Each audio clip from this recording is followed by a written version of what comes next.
And I believe you should have a quorum whenever you're ready to go ahead and get started. Thank you, Emily. So good afternoon, everyone. We're here for our quarterly meeting for the Calvert County Blueprint Committee. We have a quorum, and we've determined we do not need to call attendance, so we will just call the meeting to order.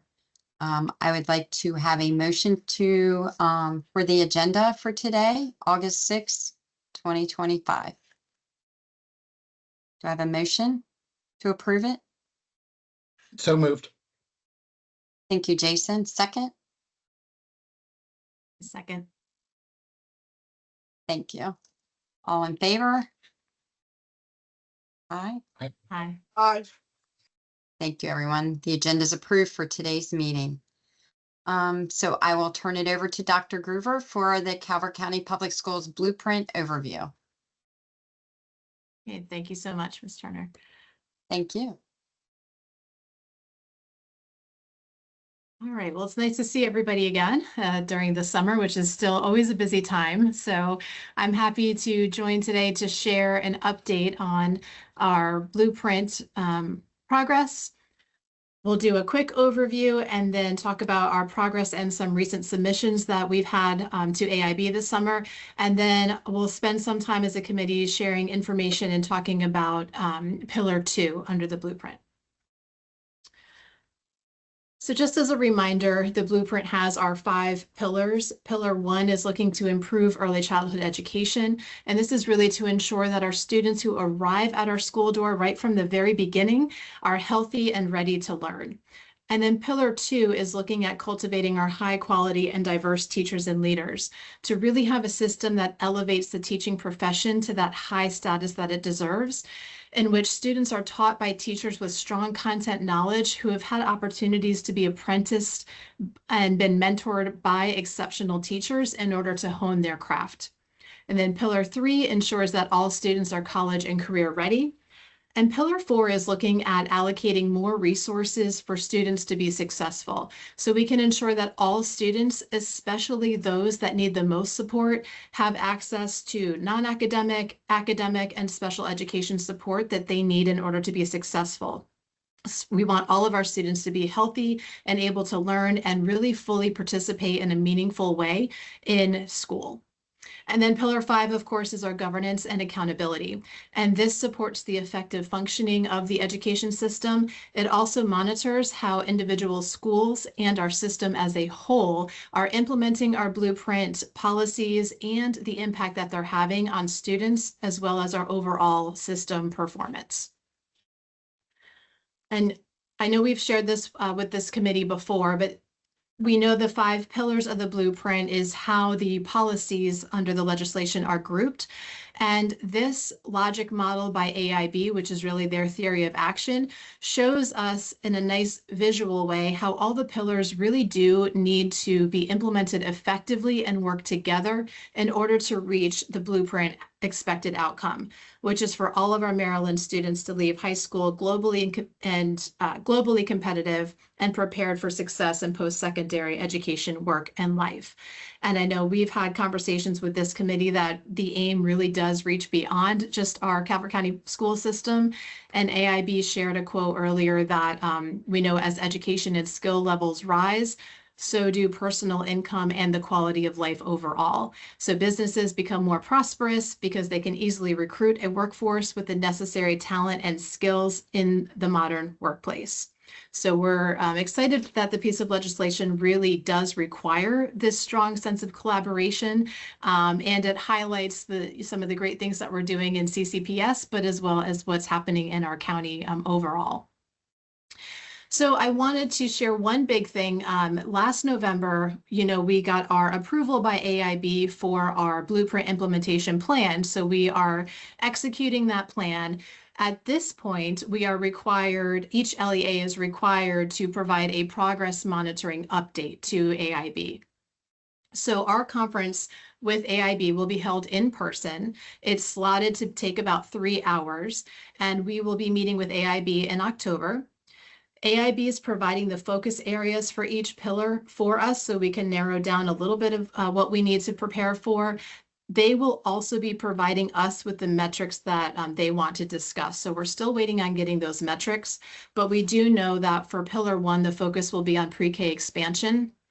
And Pillar 2, that's a very large pillar, but the focus for this progress monitoring under Pillar 2 will really be looking at the teacher pipeline. So I had shared what some of the work that we're doing in Southern Maryland for the teacher pipeline. We'll be specifically talking about in Calvert, the number of conditionally licensed teachers that we have, the teacher vacancies, our teacher retention rate, and our NBC teacher numbers as well. And then for Pillar 3, which was that college and career readiness, AIB wants to focus on our math and ELA achievement data. We'll also be looking at that by disaggregated student groups. Pillar 4 is interesting because AIB wants to discuss community schools under Pillar 4. As you know, we haven't had any community schools here in Calvert before. This is the first year that we've had them. So we do not have the historical data to talk about with AIB for this conference. However, we will certainly be sharing the work that our community schools implementation team has done to prepare us for having community schools, and we'll be highlighting all of those additional resources that CCPS provides for our students, even though we have not had any community schools previously designated, because a lot of work really has been done through our student services department, our special education department, and Department of Instruction to make sure that we're meeting all of our students' needs. And then for Pillar 5, AIB wants to talk specifically about minimum school funding requirements. So that is the requirement to have 75% of our funding allocations go directly to students. So we'll be getting updated information on that and sharing where we are in that process. So AIB has an idea of where we are regarding that requirement. So when we have more information from AIB about this, we'll be able to share with this committee, and then at our next committee meeting, we will have a little bit more information for you all for this conference. But the next thing that we were going to share was the blueprint submissions that were done over the summer. We had three major ones. The first one was the career counseling report. This was a joint effort, and it was a lot of work to pull everything that was required for this report together. And I want to acknowledge Nikki Phillips. She is our CCPS career counseling coordinator. Carrie Akins, the CTE director and CTA principal. We also had Beverly Russell, our CSM partner and career advisor, and Ruthie Davis from the Tri-County Council for Southern Maryland. They really worked to make sure that we had all the requirements completed and documented and pulled together in this comprehensive report. But the career counseling to us is more than just a check the box, we're going to get this done. It really does empower students to explore, plan, and pursue those post-secondary goals. And it's done through individualized, equitable career counseling. So the focus has been on career readiness as well as lifelong success. So we are interested in students being successful after they leave us, and career counseling is one way that we can make that connection for them. So one of the things we were excited about and we were able to include in the report was in Calvert, we had career clusters were introduced to all of our through all of our middle schools and high schools. So across grade levels, the career cluster exploration was shared with students so they could kind of dabble in different types of careers and start to get an idea for what they might be interested in, learn about careers that they didn't even know were a career or a possibility. So it's really giving them some great knowledge moving into that post-secondary life. We also had some great data to share with student engagement. We had increased participation for our students in career assessments, college and career fairs, as well as individual student planning meetings. Some of the highlights that we had in the report, I won't read the whole slide to you, but I do want to highlight we had 100% completion of our individual career plans or ICPs for 8th and 11th graders in this first year. So that was our goal, and a really huge accomplishment there. We also had 96% of our graduating seniors had senior interviews conducted. So again, the first year of doing this to be at 96% was a really high but exciting number for us. And then one of the other things we started this year was the career counseling lessons. And this past year, we were able to deliver those lessons to over 90% of students in 6th through 12th grade. So that's a measure that we'll continue to monitor and have to report on. But and Dr. Tischler, I see your hand is up. Yes, thanks, Marcy. How on the middle school level and the high school level, how did they carve out the time to do these things, and where in the schedule did it happen? Yeah, so great question. It does vary sometimes by school, but each middle school and high school has a full-time career counselor, so they're able to pull students either during advisory or designated times within this whatever the school's master schedule allots for that time. And so over the course of whether it's a week or sometimes a month, the career counselors are able to get in the lessons and the individual sessions with students. So these are lessons they do to class groups and then one-on-one follow-ups? Yes, yeah. So they do whole class lessons, and then based on student interest, they do have either, sometimes it is done in small groups, not always like on a one-to-one basis, but in smaller groups, they're able to have those one-on-one conversations with students. But again, it does vary depending on the schedule in the school. Thank you. And can you refresh my old brain? Who are the designated schools, community schools in Calvert County now? For this year, we have Pack Elementary and then Calvert Country School. Thank you. Yeah, which is our public separate day school. Yep, great questions. Thank you. And Ms. Cousins, did you have a question as well? I did. Thank you. Mhm. Regarding the career counseling report, is that for middle school, is that 6th, 7th, and 8th grade? Yes, it is. Okay, perfect. Thank you. There are different activities depending on the grade levels and different requirements, but yep, it includes all the middle school and high school grades.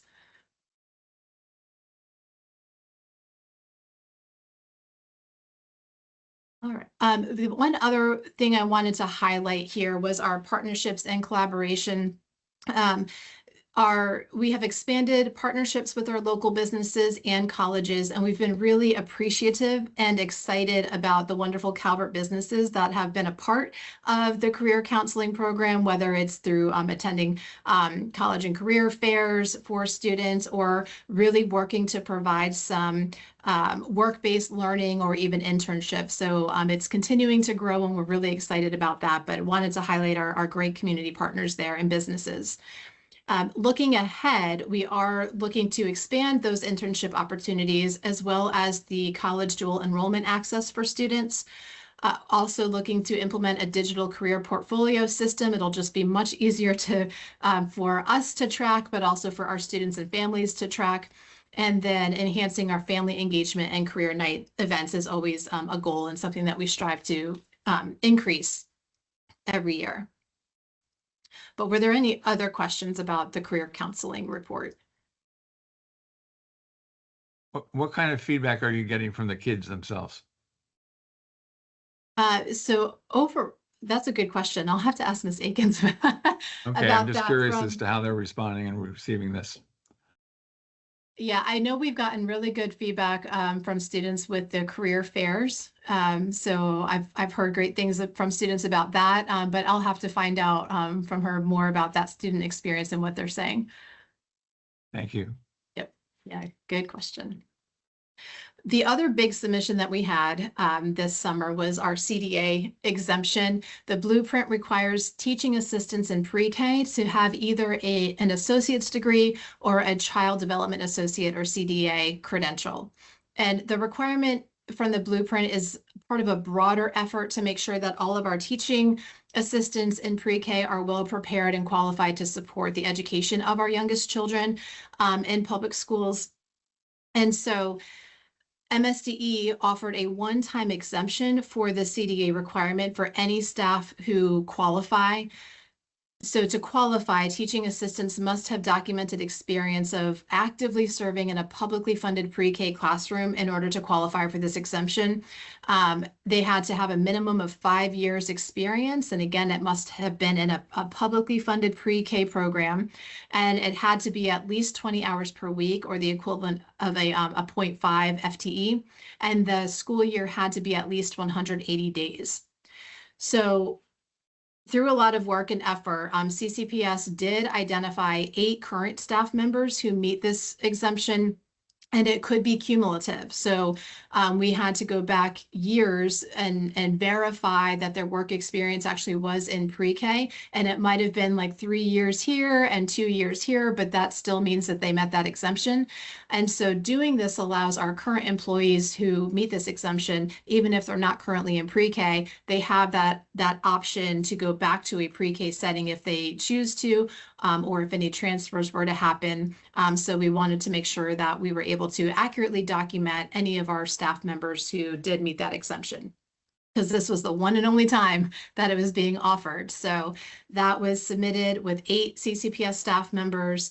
So MSDE now has that documentation and information.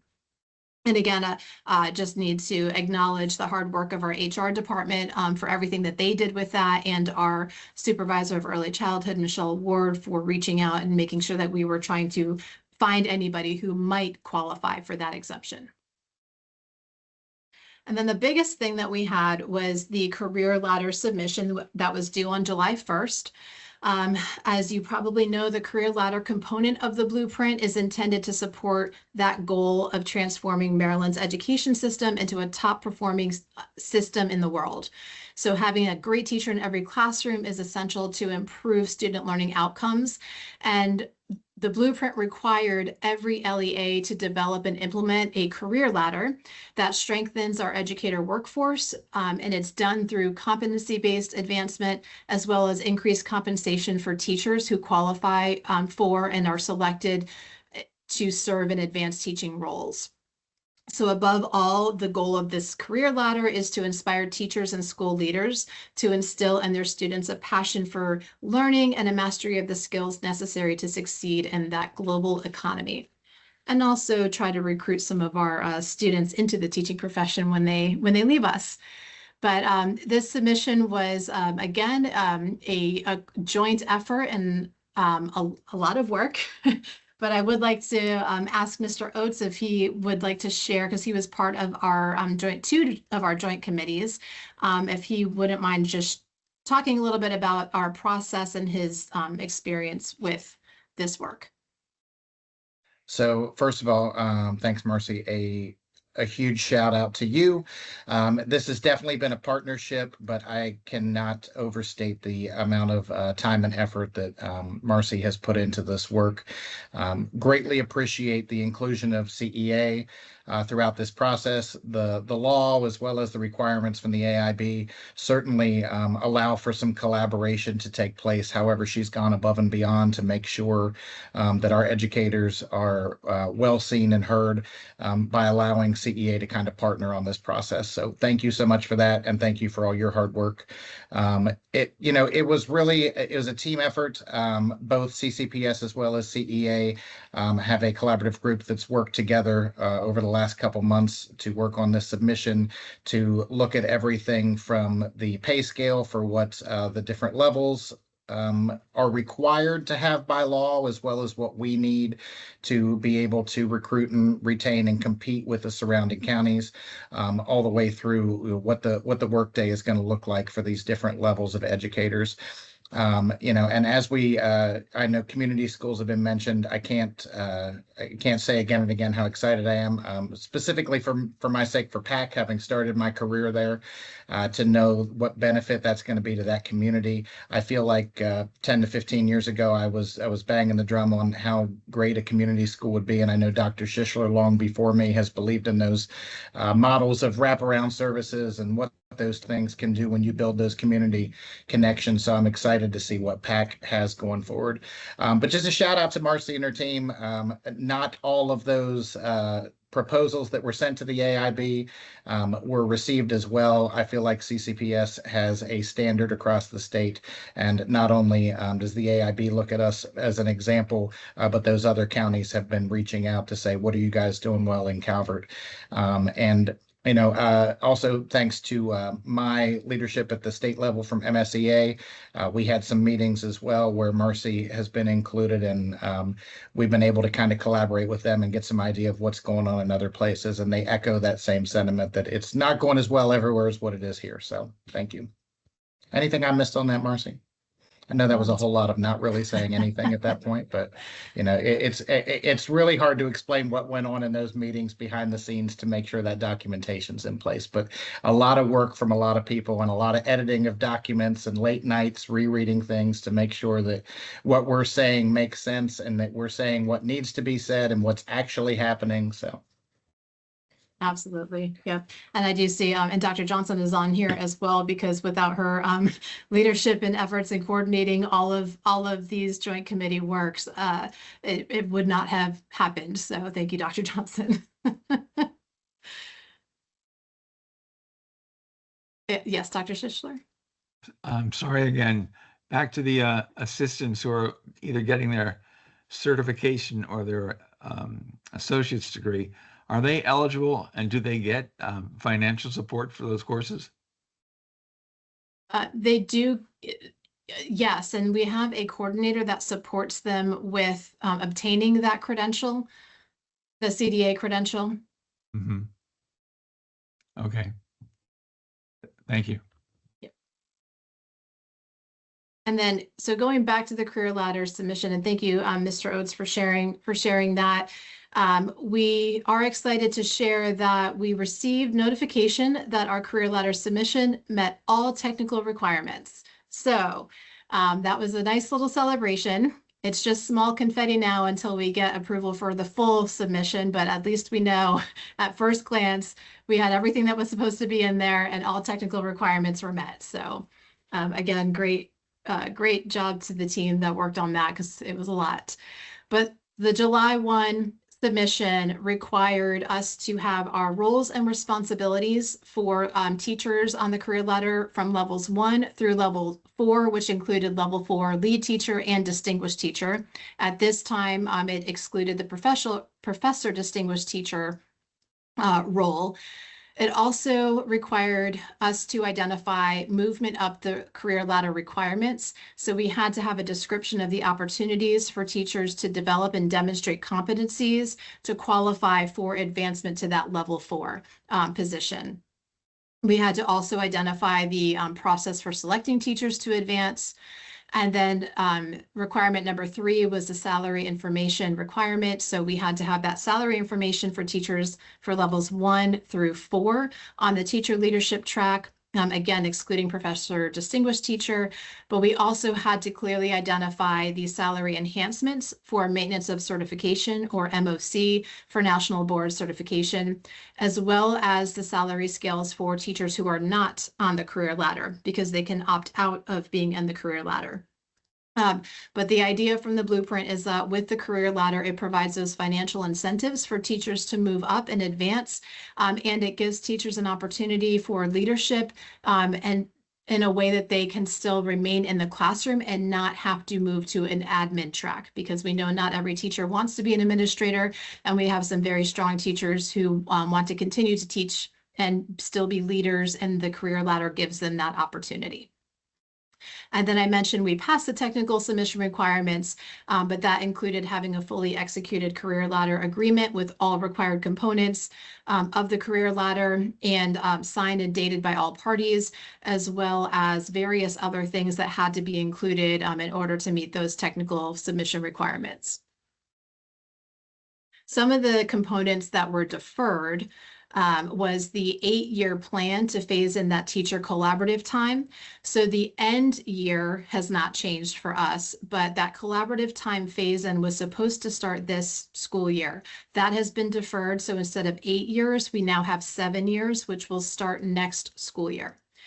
We do already have some instances where we are providing that some collaborative time. So we are definitely open to looking at how we can do this even prior to the requirement of starting it for the blueprint, because we know the benefits of teachers being able to have time to analyze that data, collaborate with each other, and also provide small group instruction for students.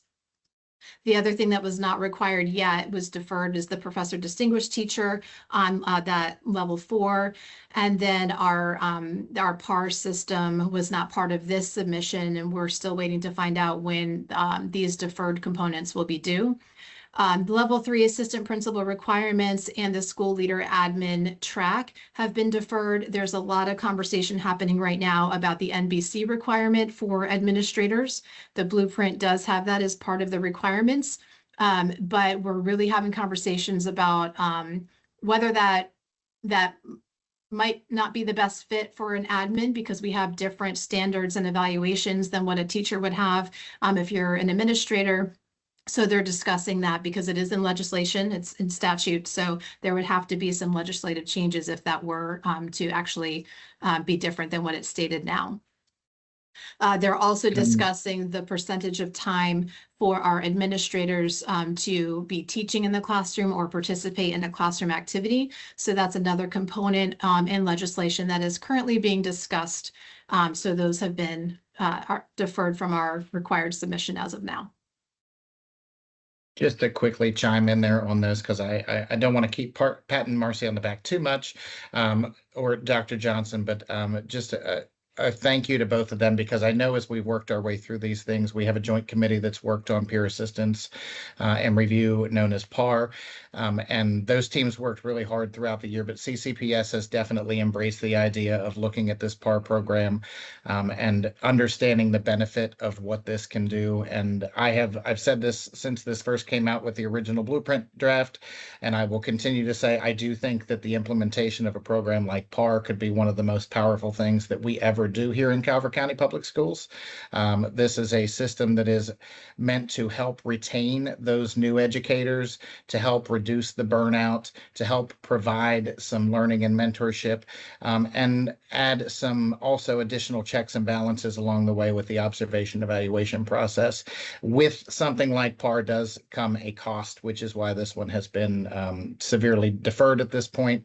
But I do appreciate CCPS continuing to collaborate, and Dr. Johnson in particular for leading up those efforts, that we have kind of drafted up what this will look like, as well as talked about what the best case model is for us here in CCPS, and then tried to scale that back as to how we could see this be phased in over future years.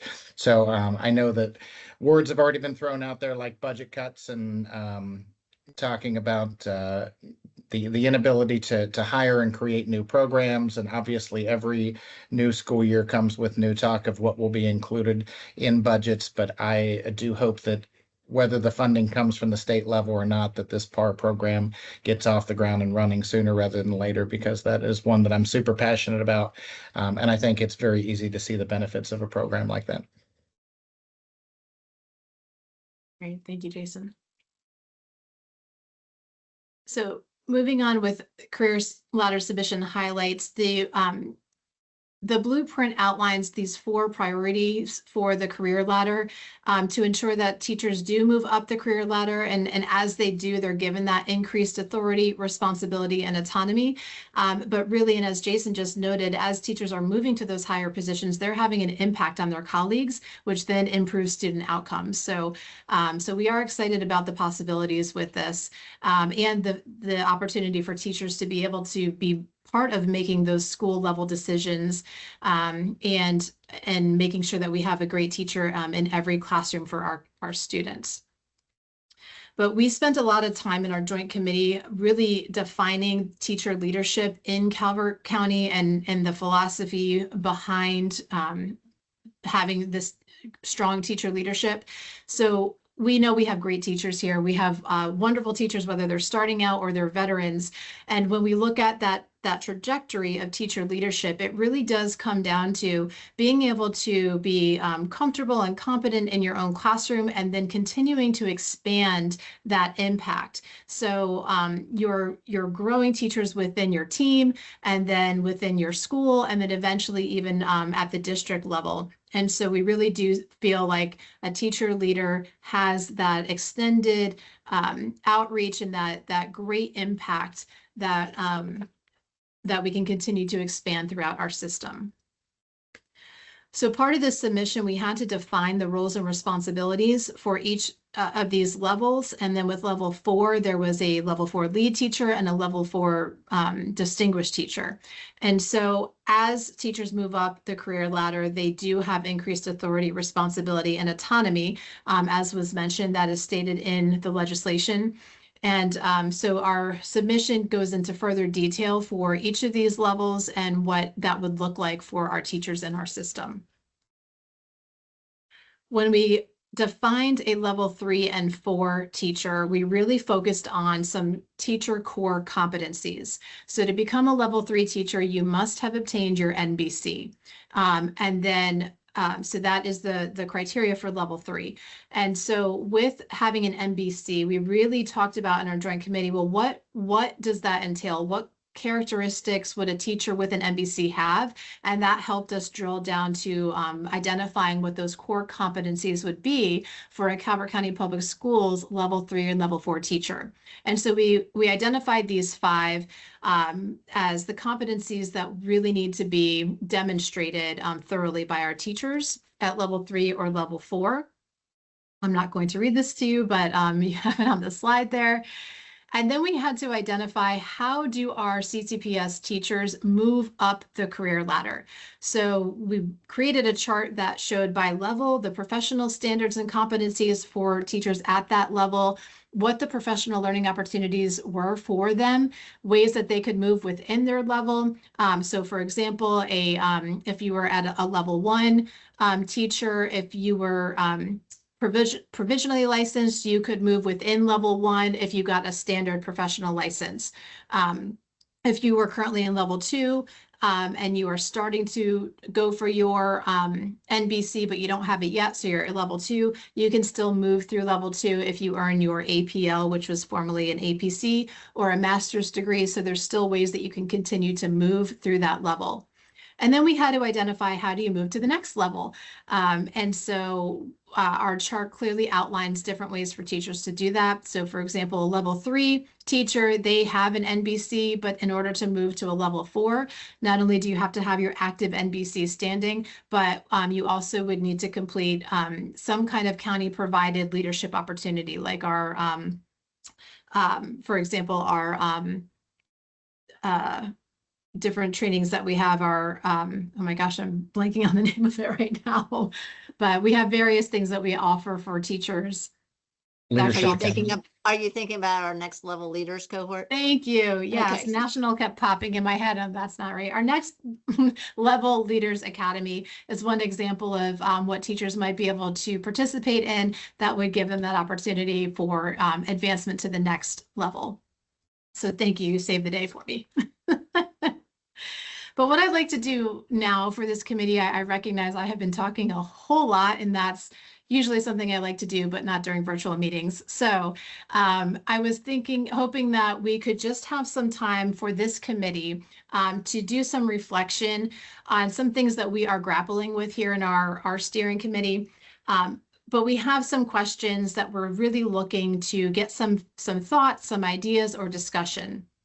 So if you could just pick one question to reflect on, I would ask that either sharing in the chat or verbally what your thoughts are on either how we can elevate the teaching profession, what might contribute to teachers feeling professionally valued, or what are the conditions and opportunities to ensure that teachers are valued, supported, and that they can continue to grow professionally.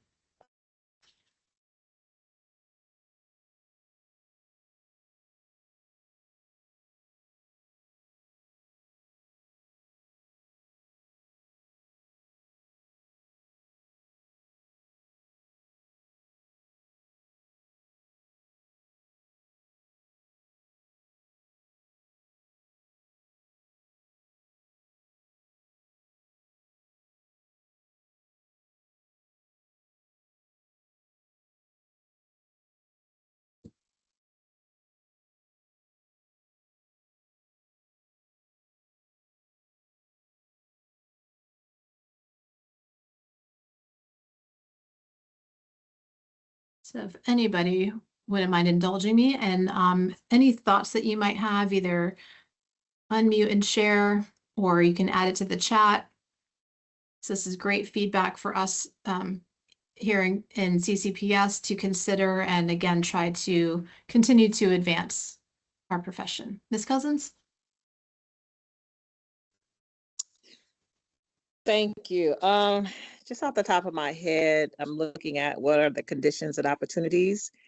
Many are already being worked on or talked about. A successful onboarding experience for new teachers, connecting them with a mentor or a peer educator, providing continuing education opportunities and money, improving climate and culture in their buildings. And yeah, that's what comes to mind. Great, thank you.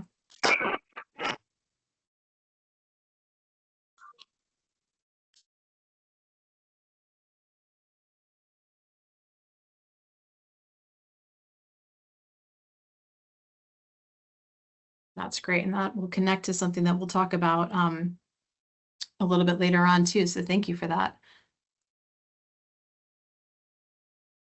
I'll just chime in to give everybody a little bit more time to think. To elevate the teaching profession, I think one of the goals of the blueprint was that educators were viewed as on par with professionals that had similar type degrees. The reason for adding more money and adding a career ladder that allows you to automatically start out making more money is to put you on par with those other professions that make that much money to start.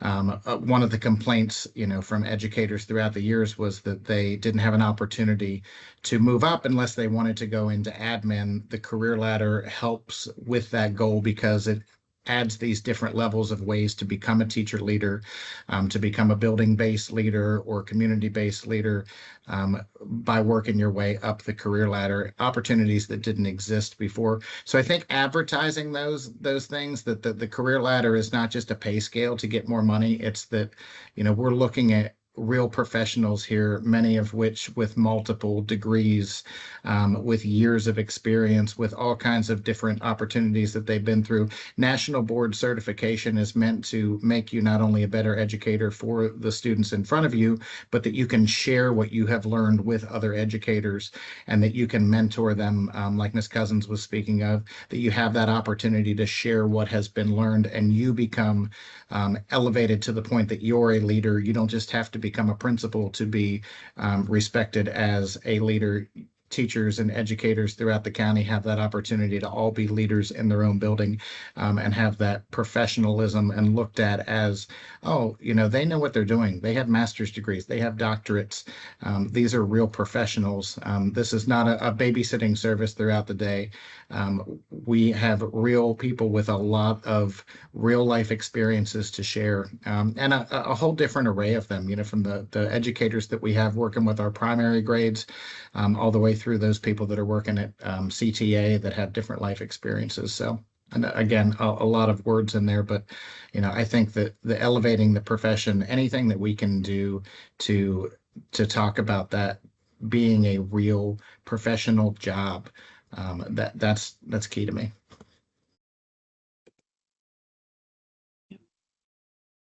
Yeah, thank you.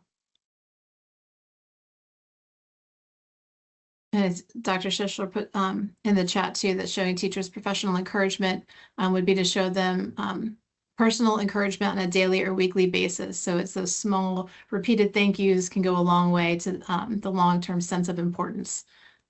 I concur. Absolutely. And I often think about how many times I think something nice about somebody, but I rarely say it out loud. And so having our teachers realize too that, there's a lot more positives out there than maybe you might hear from family members or from your colleagues, but it always helps to add those. And that all goes back to how we develop relationships with people, with our staff, with our kids, with our parents. So it's much more I don't want to say simple, but it's repeated efforts to make people know that they're respected and and loved, basically. So. Great, thank you. Ms. Cousins? I just wanted to add, as far as how we can elevate the teaching profession, this is not something that's attainable. However, if I had one wish, I would say that the starting salary of a teacher in this nation should start at least $100,000 a year.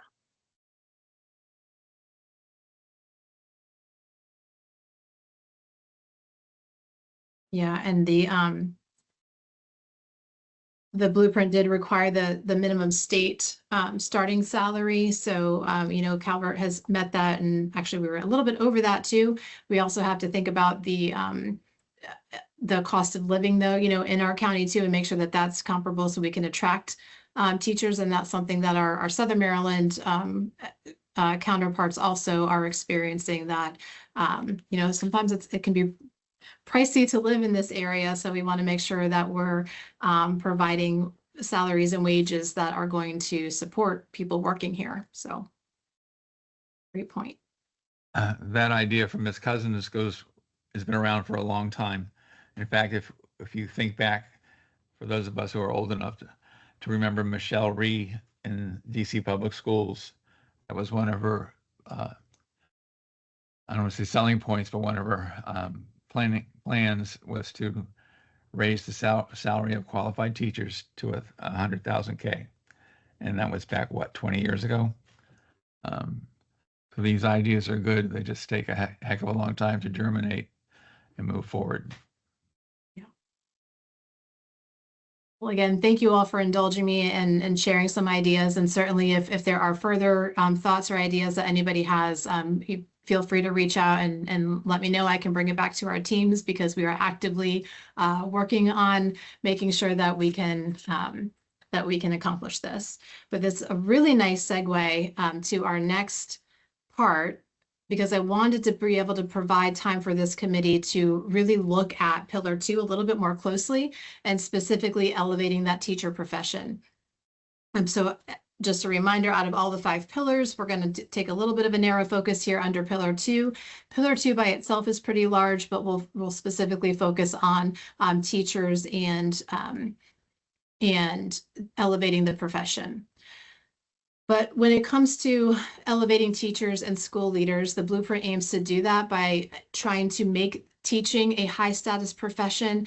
So one way to do that is to raise the pay and status of teachers. So it does include that performance-based career ladder, that minimum statewide salary that was brought up before, as well as salaries that are comparable to similarly educated professionals, as Mr. Oates pointed out as well. We're also looking at increasing the rigor of the teacher preparation curriculum. So before teachers exit their teacher prep programs, that they're coming to us prepared and ready to teach our students in front of them. And also it's looking to redesign schools to be places where teachers are treated as professionals, with a system of incentives and supports, which is that career ladder, so that they can continuously improve their professional practice and the performance of their students. What's exciting also about this legislation is that it's looking at developing that strong leadership, and it's looking at it not just through administrators, although that is one of the focus areas, but also on teachers and that teacher leadership, and letting teachers be leaders, but still remain in the classroom if they want to remain in the classroom teaching students. And so it also looks at overall, not just for our schools, but as a district, as well as at the state level, and elevating and promoting that leadership across all systems there. And then finally, looking at improving our recruitment and professional development efforts to create and sustain a strong teaching faculty. And we know that teachers have such an impact. I did want to just share with this committee some of the key research out there that really looks at having highly effective teachers and the correlation to student outcomes later. So when we have effective teachers and high performing schools, not just only do we see increased student achievement, but there's a reduced social cost. We have lower crime rates. There's better public health outcomes. We also have stronger local economies. So better schools equal a stronger community, stronger economy. We have civic-minded and informed citizens, and we also have these resilient citizens who contribute positively to the community. And ultimately, the Brick and Schneider study showed that having strong schools also provides community stability and trust. And so one of the things that we wanted to highlight with that was really the community benefits of having a strong school system. And Mr. Oates, I know you were able to find a lot of the information, so I'll ask you if you don't mind sharing. No, absolutely. And, Marcy and I had some conversations back and forth about this, about how do we make this relevant for this committee and anyone who may be listening? Because from our standpoint, obviously, in Marcy's position, my position, we certainly understand the value of making the teacher profession elevated.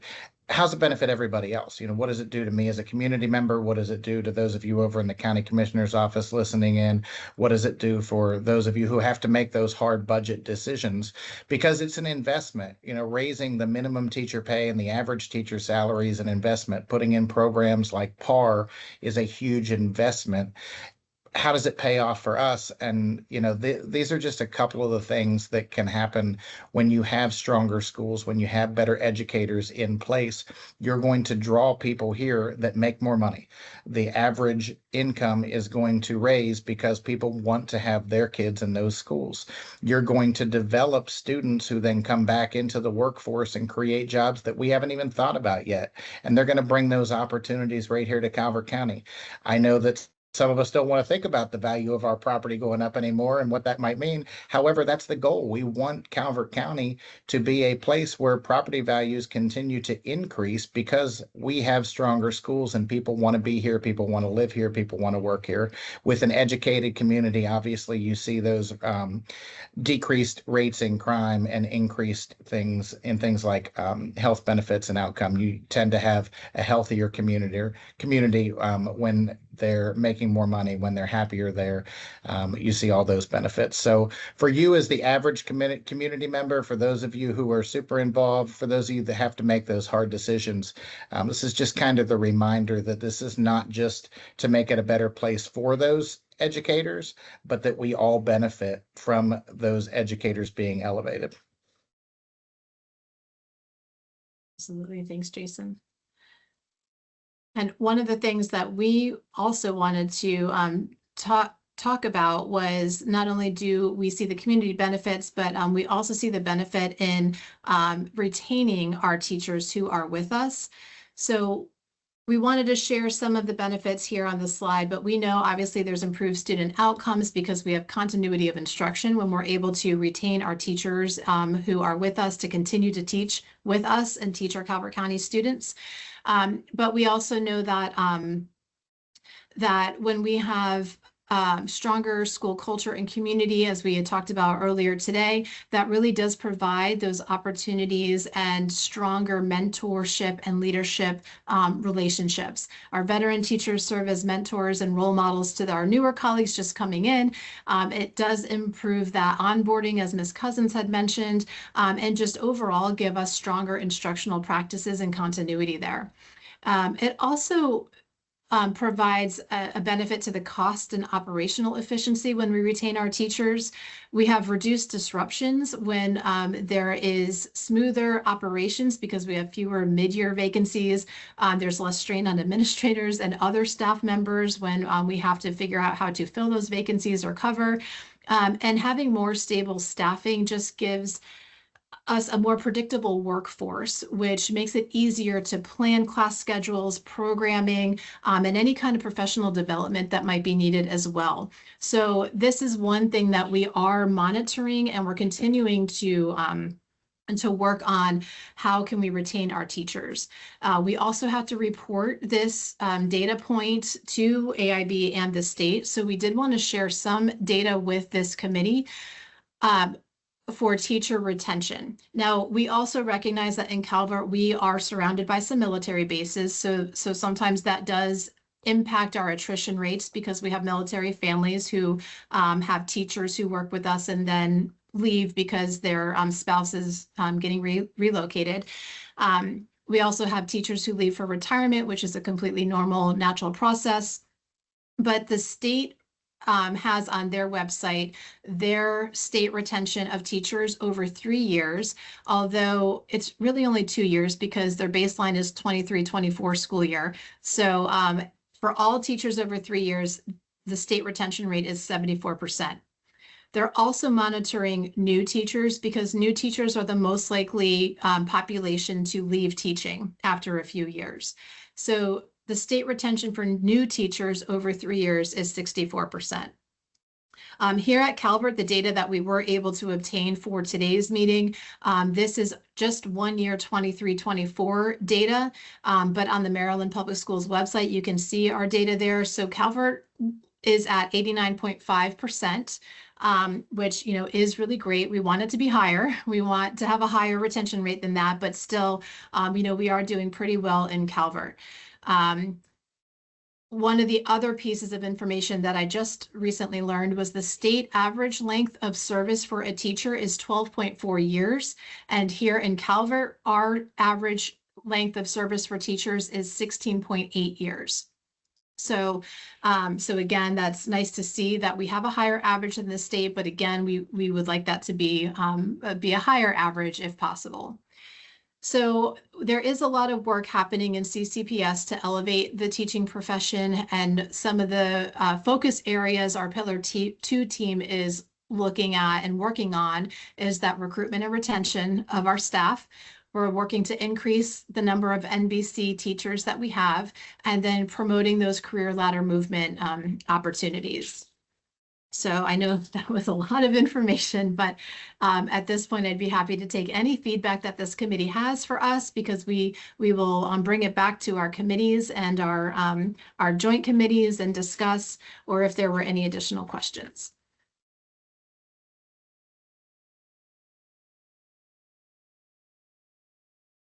Ms. Cousins? Thank you. This was very informative. I really appreciate the information.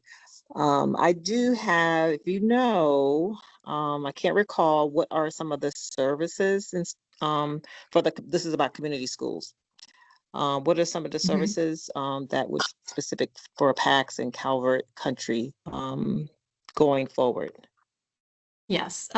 So the wraparound services that are can be used at a community school, they can include things like extended day tutoring services. It can include transportation for before or after school if they were going to hold some extended day options that can include getting students to and from that school. It can include things such as certain types of healthcare, so any kind of like dental screenings or vision screenings and some services. So there's a variety of things that can be used with the funds for the community school. They can look at food pantries for that community. It could even include things like job skill training for families in that community. The first year of being identified as a community school, the school will actually conduct a needs and assets assessment to determine specifically what that community will need. And then the second year, they get the per pupil grant, which gives them the additional funds to implement those services. Thank you. Mm-hmm.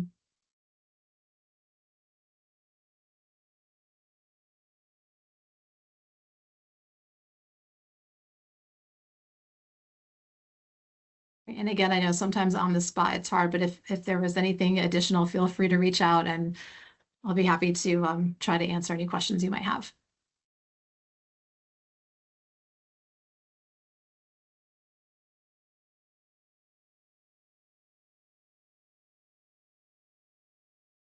I believe the next item that we had was the public awareness campaign discussion.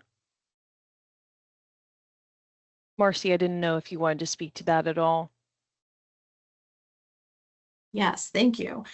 So one of the things we're interested in hearing from our committee members here is we know that there is information that would benefit our community regarding the blueprint, and not just about, where we are with our progress, but even, what is our plan, what's being done, how does this impact our community, or really why should our community care?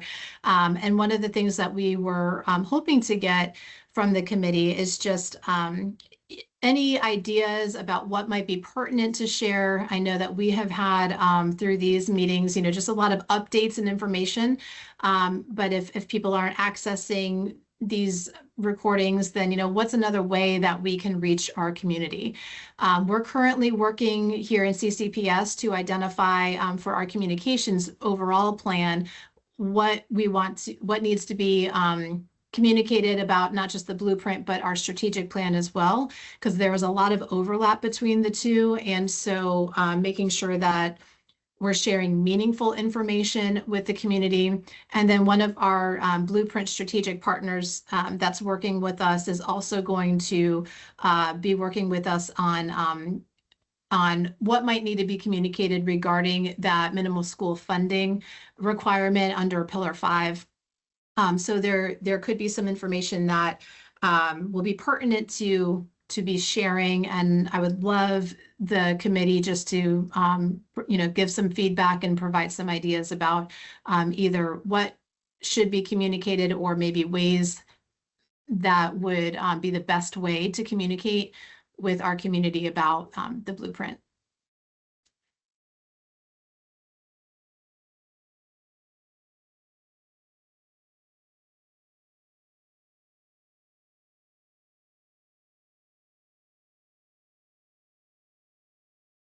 Go ahead, Dr. Sischler. I think we can start with making sure the community knows the addition of the community schools this year, PAC and Calvert Country. We could advertise that through our both our county website and our school system website, as well as getting it on, Bayonet, Southern Maryland News, and, sending it out to other groups that have regular newsletters. I think we can also applaud the increasing number of teachers that are getting their NBCs. And I think those would be two good starting points. Great. Now the question is, who's gonna do that?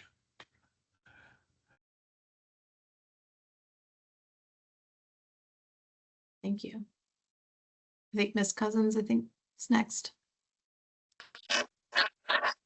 Yes, I feel like I'm making an assumption with this thought, but I just thought I'd ask. This is for the community within the district, which is staff. If I were to ask, a friend of mine who's an educator, what do they know about the blueprint?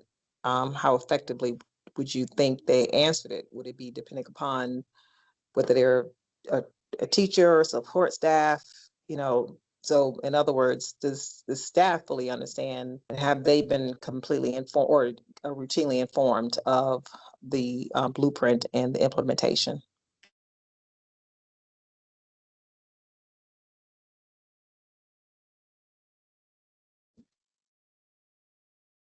Great, thank you.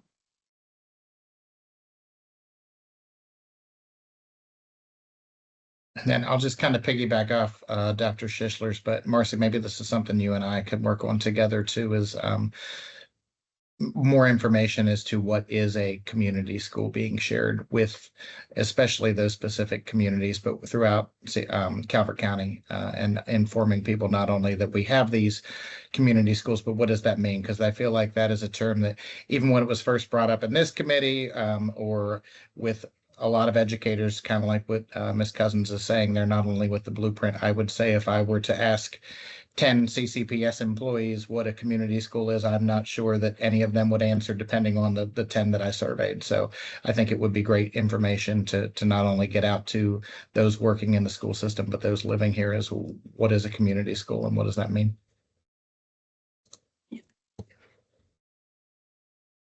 Great.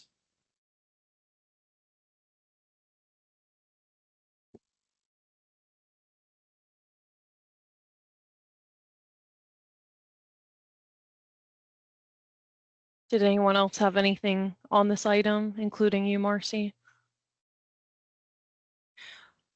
Yeah, one thing that I'm wondering too is just with public awareness for this, as I know there have been some like town halls in the past. I'm wondering if any kind of publications and from your end, maybe we can meet separately just to kind of talk through like what that might look like and what might be the best way to get this information out to our public. And Marcy, I just want to point out, we have our communications director on this call, Aaron Lowe. Yes, I would love to partner with you on this. This is something that I'm really interested in, as a way to engage the public on the blueprint. Absolutely. Great. So yeah, because I think we can, if we can meet and get some initial things started, and then we have a meeting with our strategic partners at the end of next week. And so anything that they might be able to suggest and bring into our meeting, then we'll have that as additional considerations that we could maybe work through and then see what would make the most sense for our community. That would be That great. sounds great. Okay. Thank you.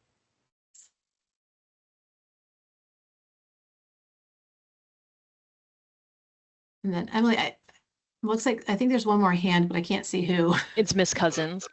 Oh, great. I don't know if this has been done or thought about or talked about. I can't recall. Blame the head, not the heart. But in today's world, I know for me, like this morning, I tuned in and watched I call it an infotainment video, where there was a moderator speaking with charts and funny, catchy ways to get my attention. And it was about, I don't know, 6 or 7 minutes.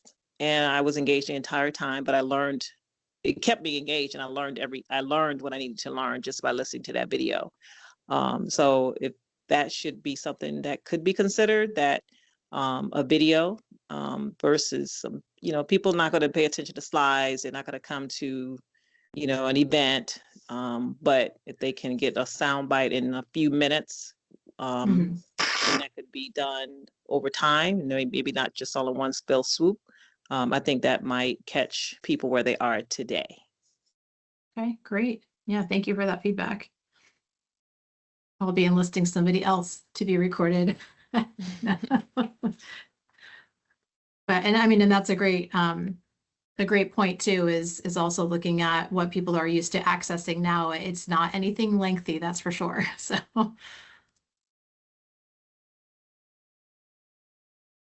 Okay. Emily, I did see Linda Turner put a comment in the chat about maybe a future agenda item looking at Calvert's internal progression on the scale for teachers and how that might compare to others, both to retain as well as recruit teachers. I'll make sure to note that for our next meeting.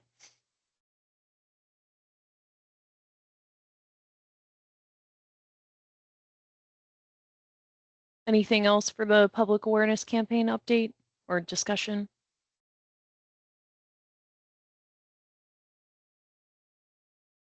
Okay. So that would bring us to public comment. I don't believe there's any members of the public online, but if there are members of the public online who wish to leave public comment, please use the raise your hand function now. There is no one on for public comment. I think that would move us next on to the closing comments, and I'll go in order for our roster. So I'll start with our support staff who are on the call. I'll start with you, Mr. Norris, if you have any comments for the meeting today. No, thank you. Thank you. Dr. Johnson? Thank you very much. I just would like to give a shout out to the Calvert County team and to this team for being so engaging. When we're able to share the work that there is happening within Calvert County Public Schools, the dialogue that happens here really helps frame our next steps. So I really appreciate everybody's participation in this meeting today. Thank you. Dr. Schischler? Thank you to Marcy and to Jason for what they shared. And thanks to everybody else for their comments. I think this was a very good conversation today. Thank you. Backtracking to support staff for a second, Ms. Lowe, do you have anything you want to share with the group? Oh, thank you.